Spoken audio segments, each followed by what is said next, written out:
I think that we worry about the big stuff in terms of, oh my gosh, is what's coming from external sources in terms of toxins. Hey, I'm Dr. Ruth Roberts, and I am so excited because today I am with Dana Brigman from the Well-Oiled Canine. If you do not know Dana, you really should, especially if you're interested in essential oils. Dana, and I'm going to mute you for a second till you sort that out. Hey, Patty, good to see you. We're having small technical difficulties, so hopefully this will settle in a minute.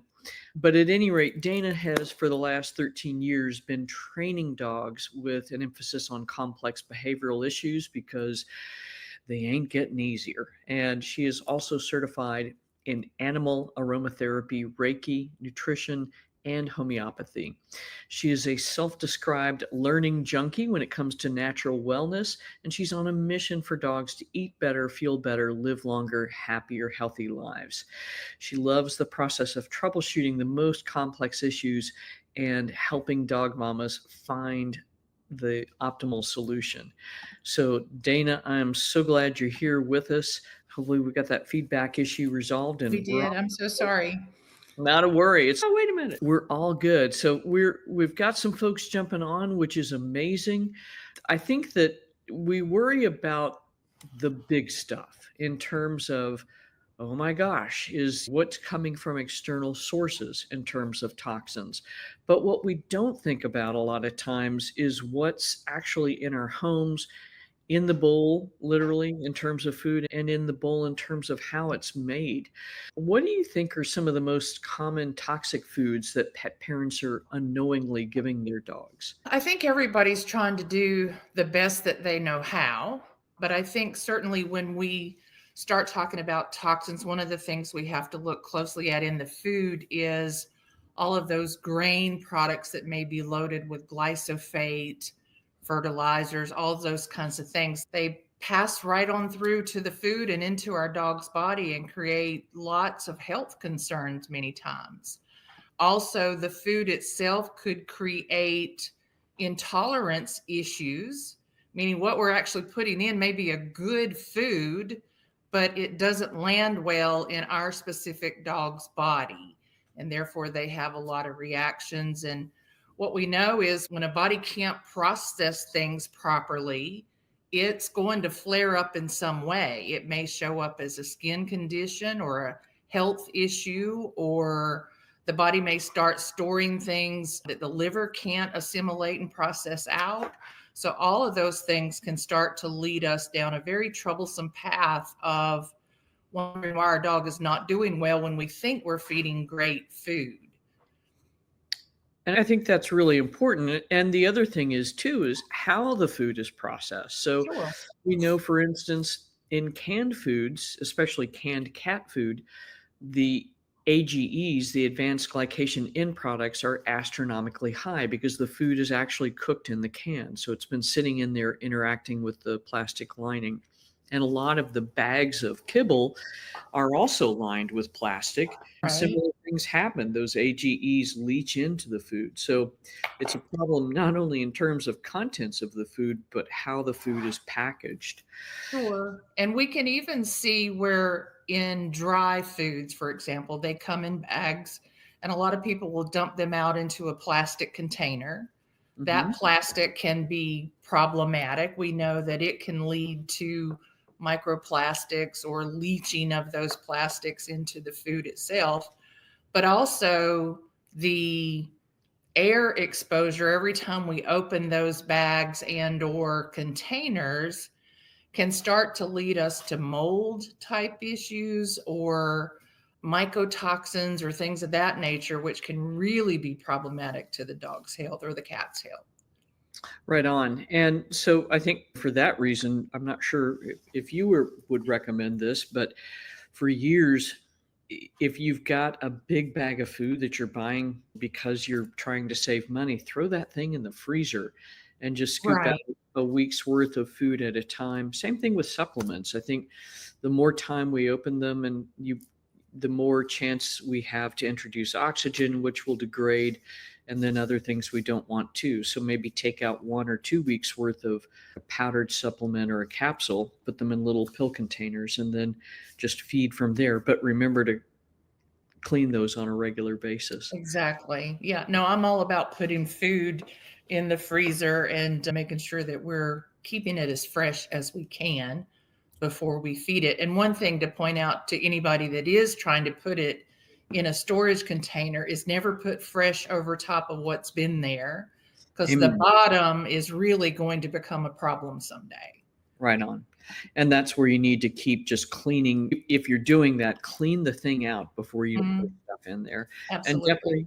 definitely use a non-reactive container, like some sort of ideally a stainless steel container, glass, that's not going to add contaminants to the That's food. right.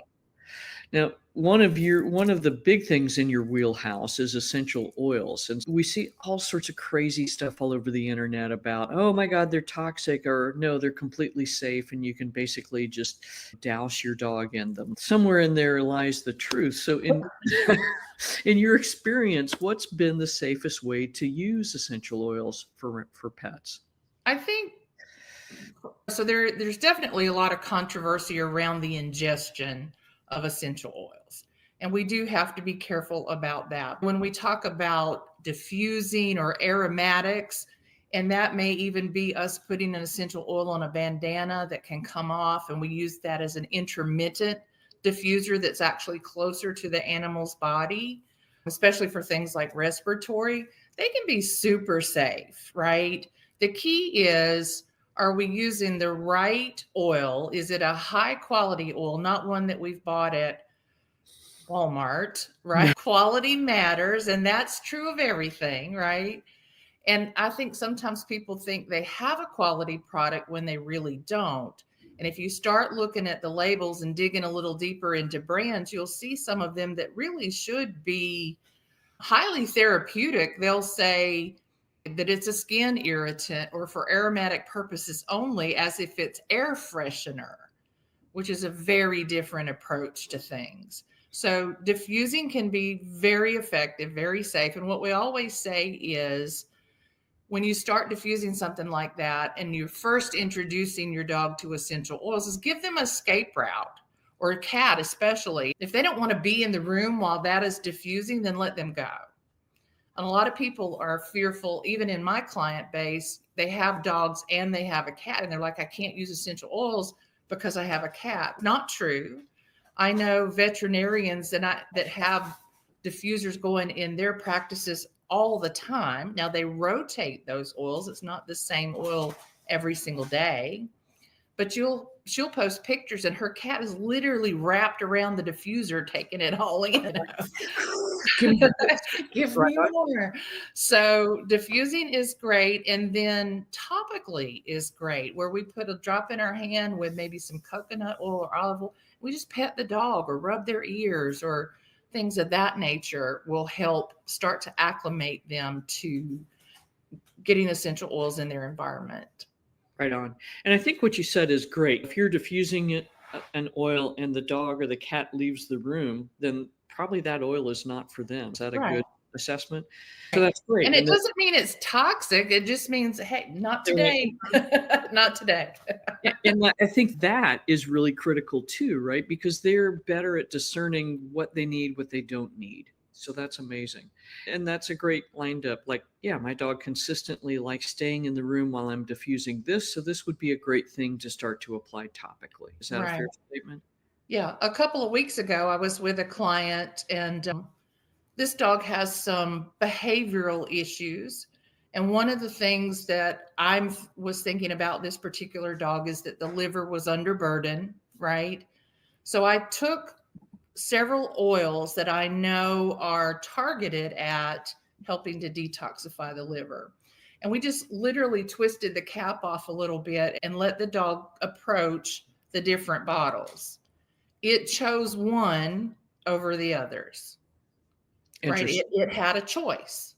And it said, I really like this one. So we took it out and the mom put it on her hand. The dog started licking it right off of her hand. So now we went straight to ingestion, but the dog wanted to do it. And I knew that it was safe to do.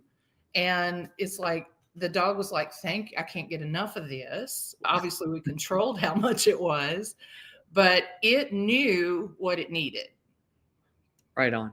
And I think we don't trust ourselves to know what we need. We That's are right. accustomed to making the choices for our dogs and cats. Mhm. And when they don't take a supplement, I think we're like, no, you have to take it. And they're really telling us that this doesn't serve me well. And I think that's where, and this is a little an aside, but that's where muscle testing can come into play. Does my dog need this supplement today? And muscle testing is a point in time. It's like, in this moment, is this the right one for you to take today? And how much? We can even figure out how much they need based on muscle testing. Right on. And for those of you that don't have access to someone that can help you muscle test, there's a very simple test called a sway test. And so if you practice this on your own, then you can start to get some calibration as to whether you're getting correct information or not correct information. And then from there, really start to develop your skills. I often teach pet parents with a pendulum to do it as well. Right on. And that's awesome that you're teaching them this technique Mhm. so they got that skill going forward. And it really is a matter of trusting that information, that we're not overly trying to influence it or we're doubting it, that we really do start to trust that process. Sweet. Here's a question from Karin.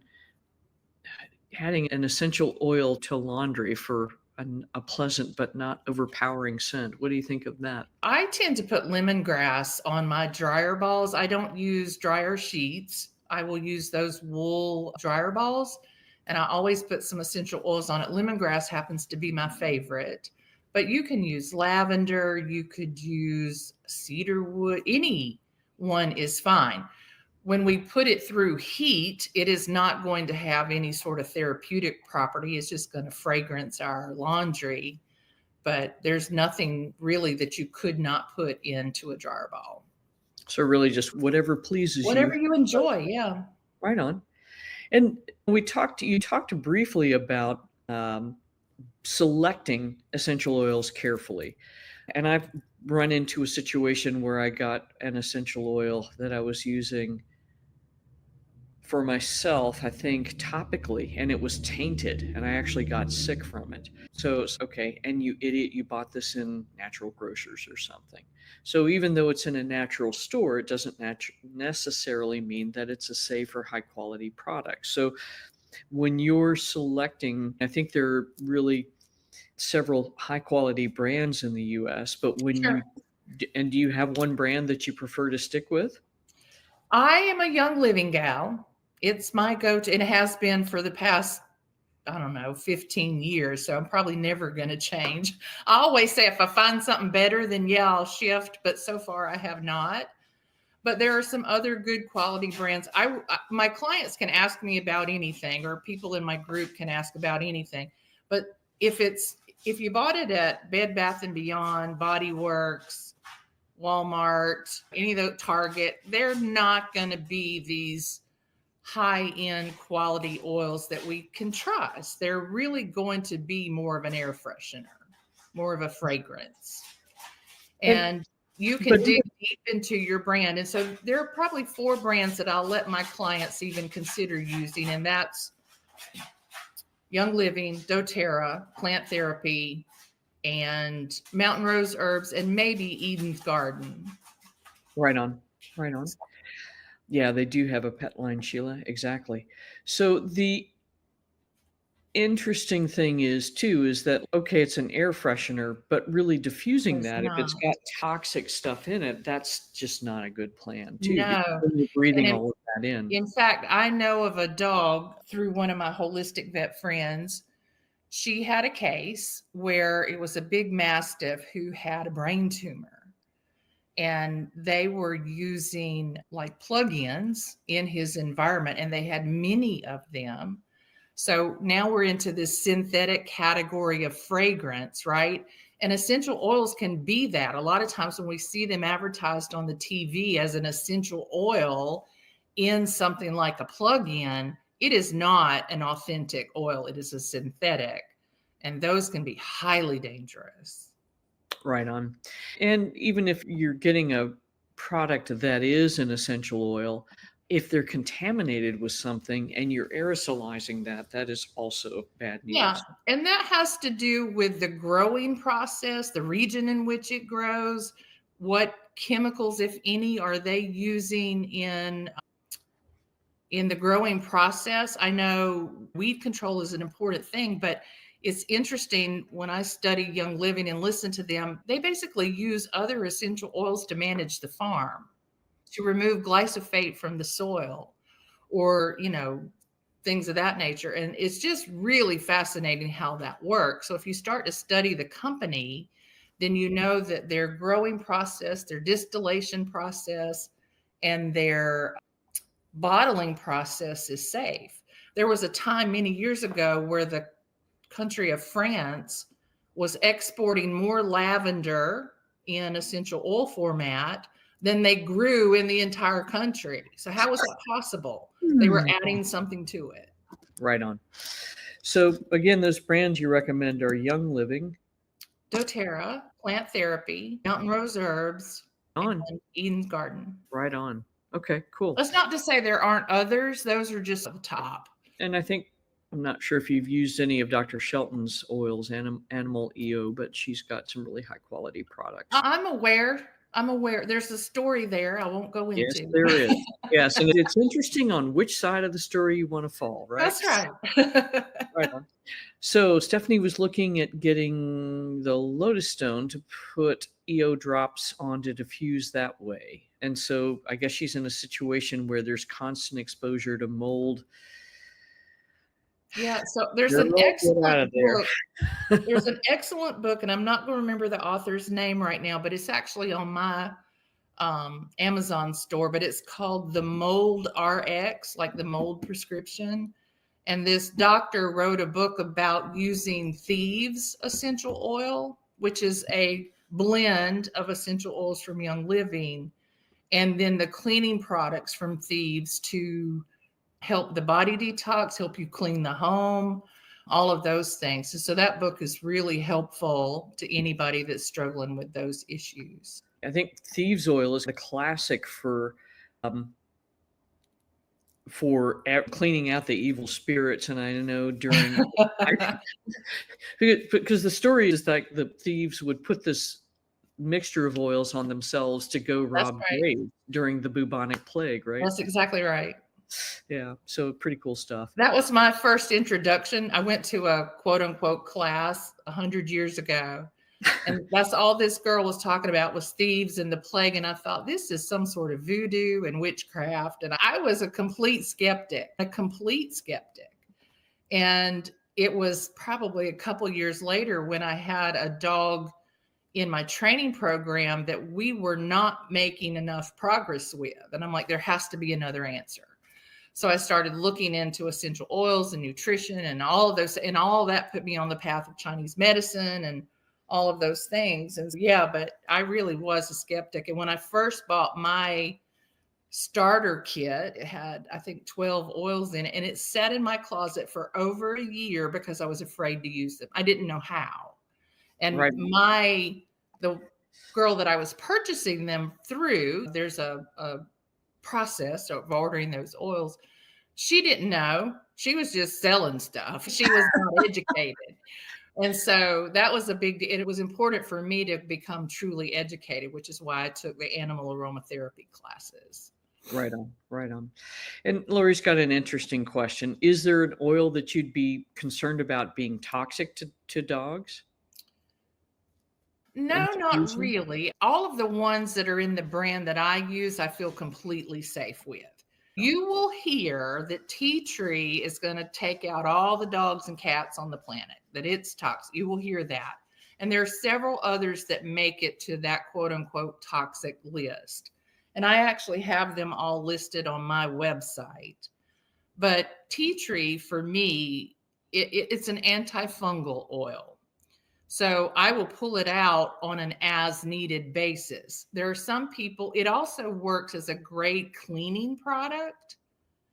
So I don't put it in the diffuser. I put it in the cleaning product, or I'll put it in an ointment or a salve or a misting spray and use it that way. So if you're breathing in the same oil, no matter what it is, all day, every day, without any rotation, without any fresh air exposure, then yeah, anything could be a problem. Water could be a problem if we drink too much of that. So it's Yeah, how you use it and its intended purpose. right on.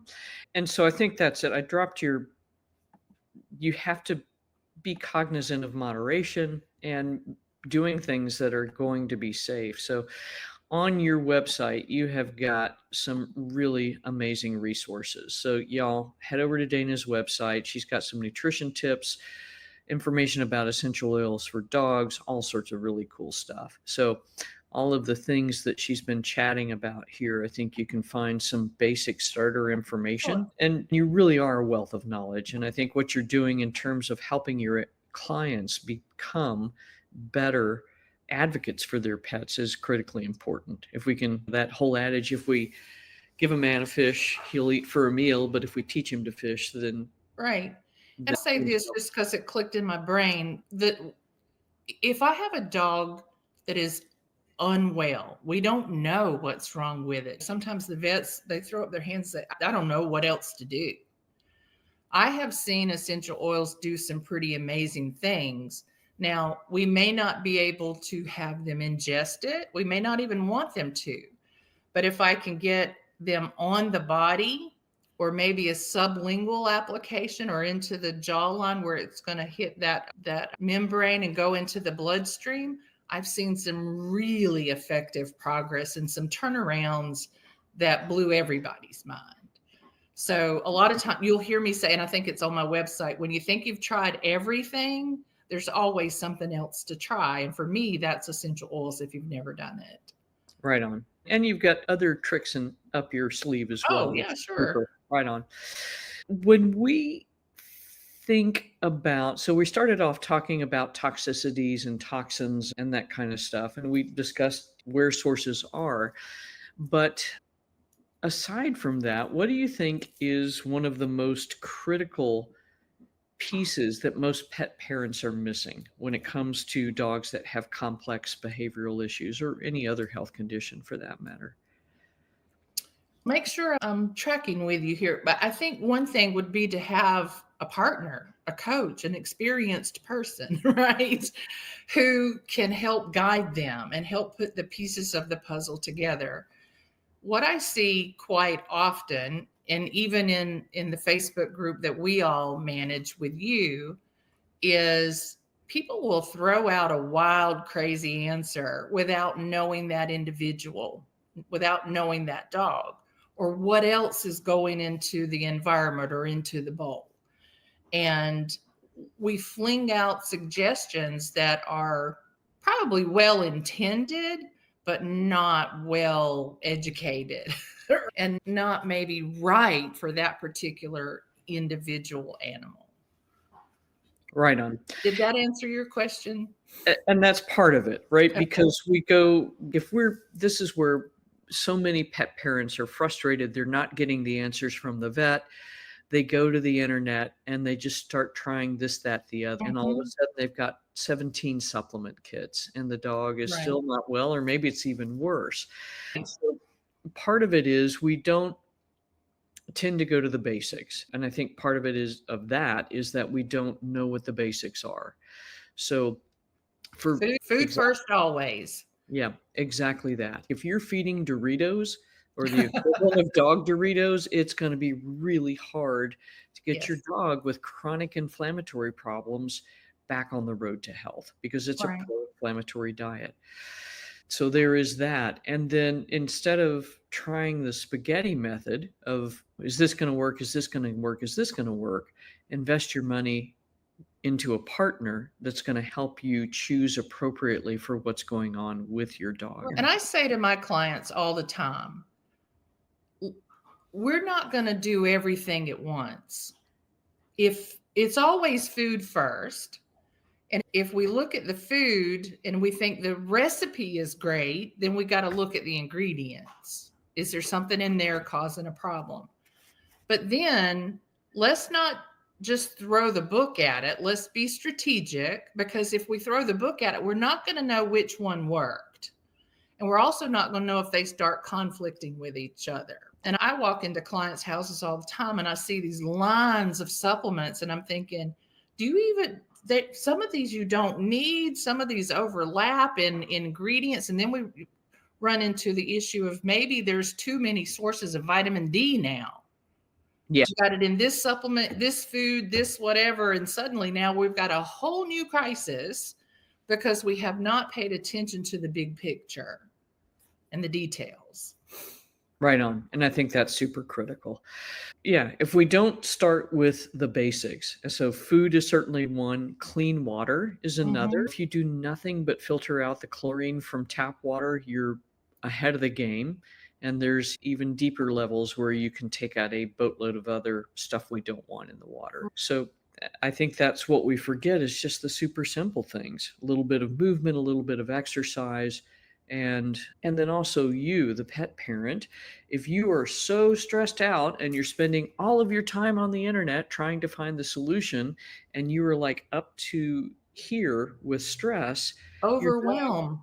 you're overwhelmed, your dog is going to feel that too. And that's where if we're running around like chickens with our heads cut off, it is our pets feel that from us. Right. So if we can take the deep breath, sit down, relax with them for a few minutes, that will help everybody. And it's not just what's in the food, it's what's in your environment. Again, we mentioned those plug-ins, but laundry soaps, the cleaning products, the dryer sheets, sometimes even the perfumes and the lotions and potions that the women wear or the men wear. And those can be contributing to our dog's health issues, and we just don't realize they're contributing to your health issues and you don't know it. But I always say your dog's barefoot and naked in your house and probably spends more time in your house than you do. And so they're absorbing everything through their fur, through the pads of their feet, through the air. If it's present, it's going into the body some way or another. Right on.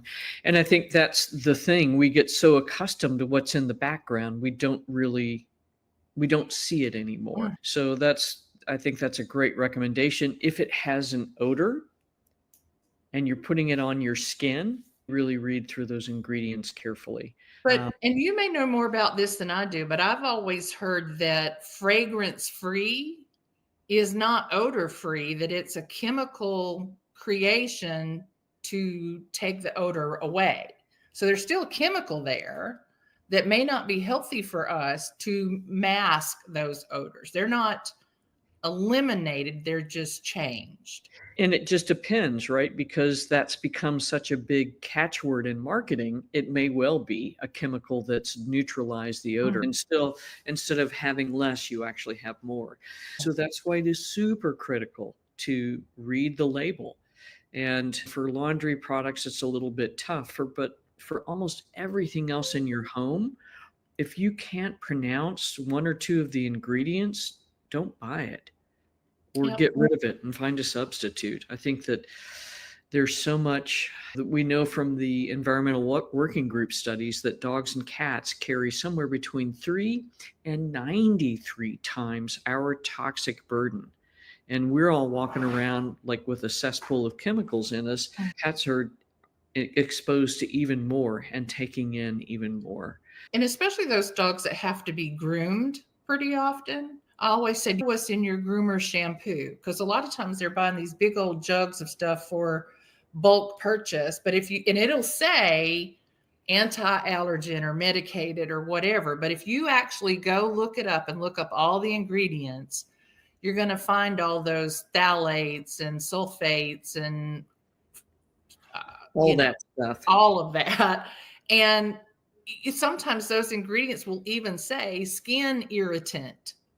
Even though it's supposed to be soothing, it may actually be very drying or very irritating once it's used significantly. So I tell my clients, take your own shampoo with them. I love the Animal Sense shampoo. I love the new 4-legger products. They're all pretty awesome. That's great. Yeah, no, I think and Four-Legger's done an amazing job, Mhm. amazing at getting all the garbage out and being clear about Right. what's in and what those ingredients are. So I think Yeah. that's super critical. And then Patty's raising the question everybody wants to know. We all know about detox and we should do it, but nobody knows what that really means and how often would you do it? And how do you approach that Well, concept? your answer might be different than mine, but I have my clients do a liver cleanse, we'll call it. And I have two formats. One is food with some supplements, and the other is an essential oil protocol. And we do that in the spring prior to going into the Chinese medicine season of liver. And then we do it coming out of summer after all the glyphosate and fertilizers and all those products that our neighbors are using and our dogs have been exposed to. So I do a liver cleanse twice a year. I do an anti-parasitic cleanse. Mine is with essential oils. I do that right about this time of year, actually. We're getting ready to do, I'm trying to think what month we're in. We'll do it in April. And the way the cycle of parasites works, and it's not just intestinal parasites that I think we have to worry about. Sometimes there are other things going on in the blood or the cells, and we've got to figure. And I'm a big sushi eater, so my mentor is I wouldn't touch sushi ever, but every time you do, you need to parasite cleanse. I'm like, oh my gosh, I don't do it that frequently. But for the dogs, I will do those things a couple of times a year, or we'll look at a heavy metal detox on a case by case basis. If you know your water has been testing for heavy metals, and you should test your water, then, and your dog has been drinking that, then we may need to do a heavy metal cleanse. Or if we've tried many other things and we haven't found the answer, then that may be the next step in the process. And, Yeah, and one of the keys about doing that is we have to be careful. If we just stir stuff up in the body, it may not actually be eliminated. It just might get moved around. So right. that's when we start talking about making sure we have the binders and the things that are really going to help the body eliminate those things. Right on. And so, Patty, I think you got a fairly detailed answer from Dana. And what I would say is that it is a daily process, but I do it in Mhm. a more gentle way.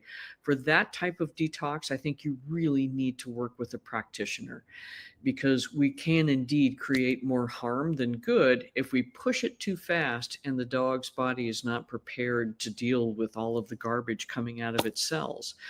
So that's amazing. So for me, it's doing very simple things like making sure that we're supporting the detoxification process with the liver, with the GI tract. Really, what happens is if the GI tract is dysbiotic, it should be the lungs are the number one detox organ. The GI tract should be number two, and then the liver. But what's happened is if the dog is dysbiotic, the liver is now number two and it's overloaded. So that's where super simple things to support the liver, like milk thistle, glutathione, are helpful. But really, the main emphasis for me would be on working on improving gut health, using more fiber in the diet, that sort of stuff. And then once we've got those sort of smoothed out, then that's where you really should work with somebody that can support you through that detox process because Mhm. it is many layers. It used to be on the human side, if you had a lot of candida, they'd be like, oh, we'll treat the candida. Well, the candida is actually protecting us from the heavy metal intoxication. So, really, the right order would be to work on the gut, then work on heavy metals, and so on and so forth. And then the candida goes away when it doesn't have to suck up so many heavy metals. And just you're talking about the everyday approach. There are herbs and there are essential oils that will address things like petrochemicals or heavy metals or whatever. And if you have a natural rotation of those elements into your diet, like my dogs have their own little bag of essential oils. I don't use the same one all the time. I vary what I do, but we're getting those naturally on a regular rhythm. And just like I was making a post today, lemon essential oil, for example, will detoxify petrochemicals. That's why we can't put it in a styrofoam cup because the cup will dissolve. Yeah. And then people will say, if it's dissolving a cup, what's it doing to my body? Your body's not a synthetic product, Yeah. right? And so that takes people a minute to wrap their head around that it's actually doing good in our body when it would destroy plastics and styrofoams. Right on, right on. So I think that's the deal. Again, there's so many things out there that sound just at first read super simple, but part of what we want to do is make sure that you're not ending up hurting your dog by trying to go too heavy too fast. Mm. In humans, there's something called Herxheimer reactions. I think we see this with our dogs, but we often end up just seeing really profound vomiting and diarrhea Right. versus those flu-like symptoms. And they probably have those too, but they're not able to say, man, I feel like crud today. So having said all of that, if you're just getting started with the basic stuff and you're on a commercial beneful or Oh, lower please lower don't. quality diet, how can somebody where can they start safely to transition into more whole fresh foods? And I think regardless of how you approach it, whether it's raw, whether it's cooked, I think we all agree real food is super critical for health. Absolutely. And so for me, there are two typical things that I would recommend to somebody who's staying in that perhaps what I might call a lower end of kibble. There's really high quality products. There's nothing synthetic in it that are great for dry foods. But I would start with looking at adding some fresh toppers. Make a veg medley, save whatever's left over from dinner when you're chopping up your broccoli and you've got some left over, steam it up, chop it up, put it in the dog's bowl. It doesn't take a lot. A little bit of fresh vegetable or even a little bit of fresh meat goes a really long way into improving the nutrient profile. And then maybe look at a really good vitamin mineral supplement to add to the dog to upgrade that. Sometimes when we start adding a bunch of supplements to fix the base food, we spend as much money as we would have if we had just upgraded the base food to start with. So Right on. all of those things are important. And that's where somebody like you and I and the other coaches can guide them and say, oh, wait a minute. Now you've gone down a path trying to do the right thing, but you're creating an added expenditure or maybe doing too much without really getting that balance right. And you may be blowing the budget unnecessarily. Right on. And I think that's it. Supplements are supposed to be just that, supplement to the diet, and not, we hear routinely, oh my God, there's more supplements than food in my dog's bowl. And that's a problem too, because we're going to create problems with that level of stuff. There will come a point they don't want to eat the bowl, eat the food that's in there, because now it feels tainted to them in some way, or it's just got so much other stuff in there that it no longer tastes good. Right on. And Karen's asking a great question. Do high quality brands have some sort of certificate of analysis available? They do. Yeah, most of them do. And it's really, I think this is a relatively newer concept. And we just completed a certificate of analysis for heavy metals for my products. We've got the pesticides and glyphosate analysis coming up, as well as we're splitting out inorganic arsenic from total arsenic, because that's the arsenic that's actually the toxic portion. And I have to tell you, I'm a small producer, and that was terrifying. It's like, oh my God. But the good thing is that I was pleased with the results. Unfortunately, almost every product you're going to look at has something in it in terms of heavy metals. Yeah. And so it's just partly because of the world we live in, and that we've created a mess, and also the world contains these metals in some quantities. So that I think that more and more we will see reputable brands produce certificates of analysis. And if you can't call, if she's asking about herbs and essential oils, if you can't call them and get a clear answer, then it's a no. If they're not forthcoming with information, the answer is, no, you're not the right brand for me. That's right. And so that was one of our frustrations with a company I'd used for a lot of years. We're like, can you send us your COA to help me understand what the actual levels are? And the response back was, we do all this third party testing to make sure that it's at our standards, but no, we don't share our COAs. And it's, yeah. So exactly so. If you're getting that kind of runaround, then it's time to consider switching brands. Yeah. Cool. So I think anything else that you would tell a pet parent that is halfway through the journey, if you will. They've started learning about switching food. They're doing better in terms of clean water, and they're really trying to figure out what next steps would be for them. Maybe just a word of, and I think we've hit on this, but a word of caution, and then to find a partner. So there's a bunch of bad information out on the interwebs, just a bunch of bad information. Oh, and you could post a question, and many pet parents are posting very simplified questions.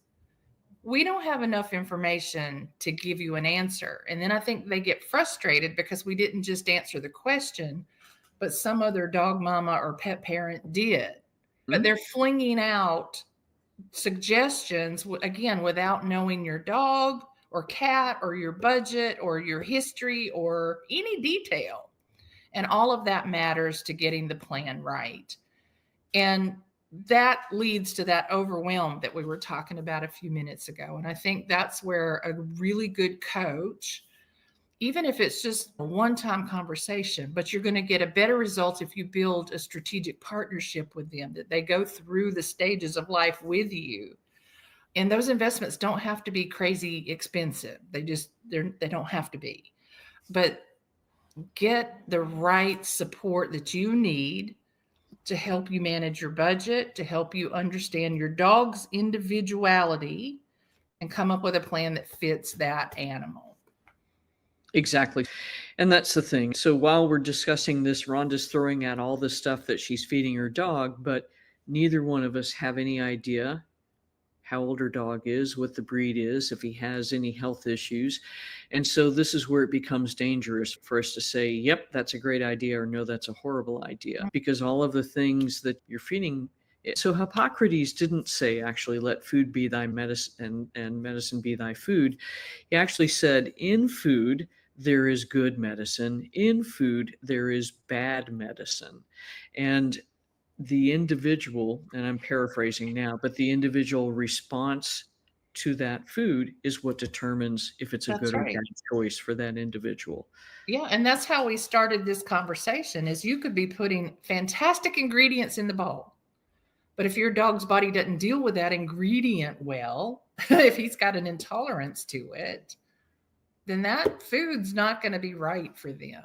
And it's going to actually detract from your dog's health instead of serving. So for instance, turmeric is touted as the best thing in the universe. And now we're starting to see food sensitivities because no, Dr. Ruth, castor oil is touted as the best thing.